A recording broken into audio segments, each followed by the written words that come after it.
Hey, what's going on, guys? Getting ready to fit a new Pachmayr pad to this Remington 700.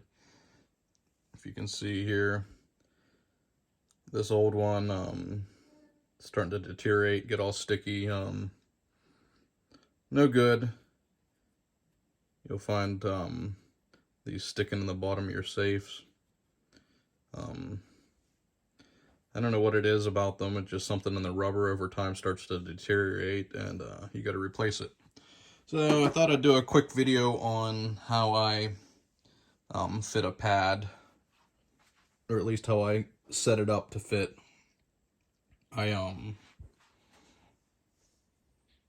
Let's go back around here real quick. I grease up the pad from the inside here. I just use some extreme weapon grease. Any grease will work. And then I use an ice pick and I poke holes through where the screws go.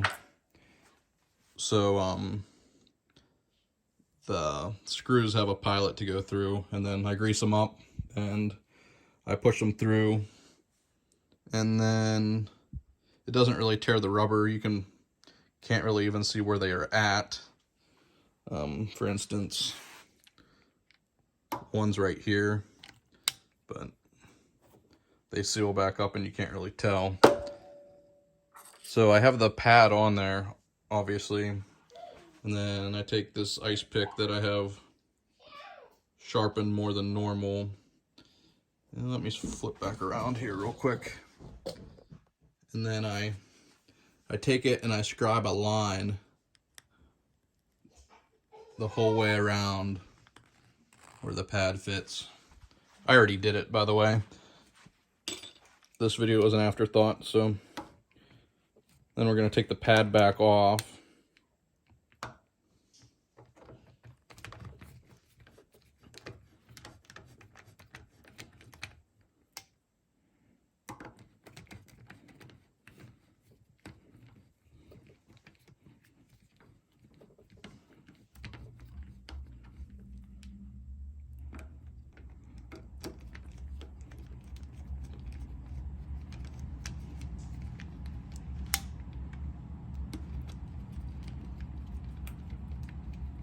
And then with the pad off, if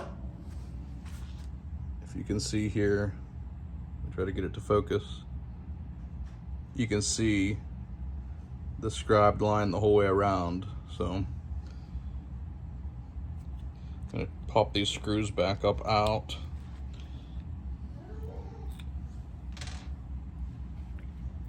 I'll show you how it.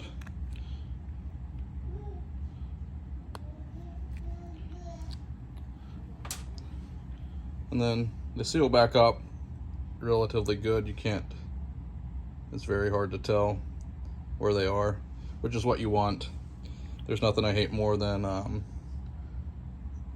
pad where the holes are ripped because you shove the screwdriver through dry and then it just tears it up. But I'm gonna move the gun out of the way now.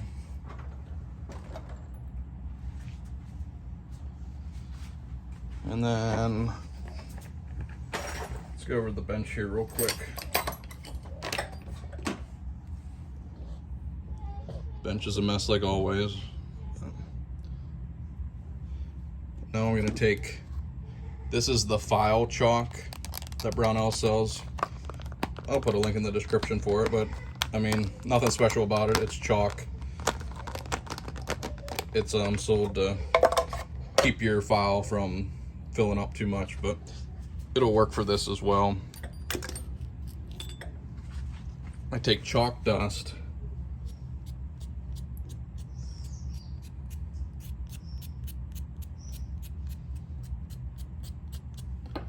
and I rub it around and try to get it in the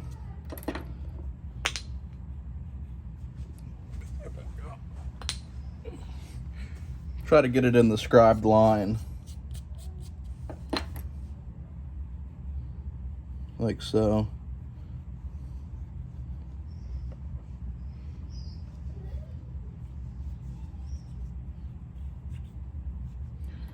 And this just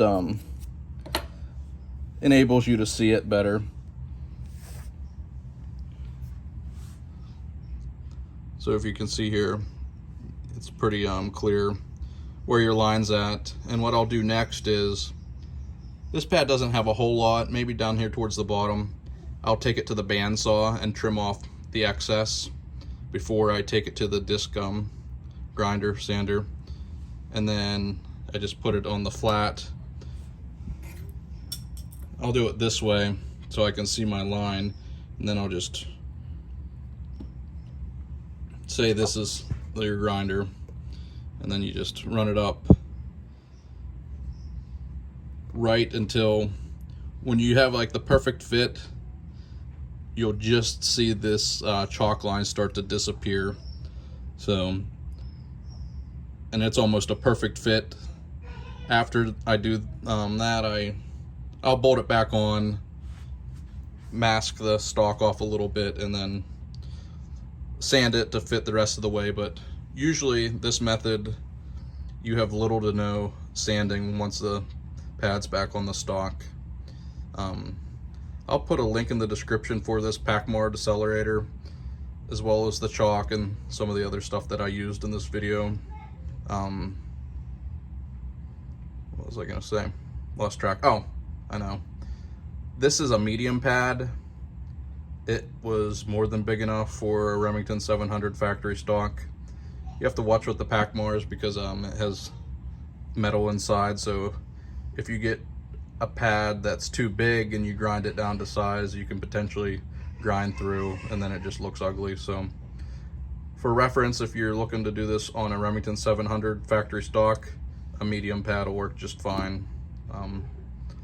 But yeah, that's it, guys. I hope this helps somebody. Thanks for watching.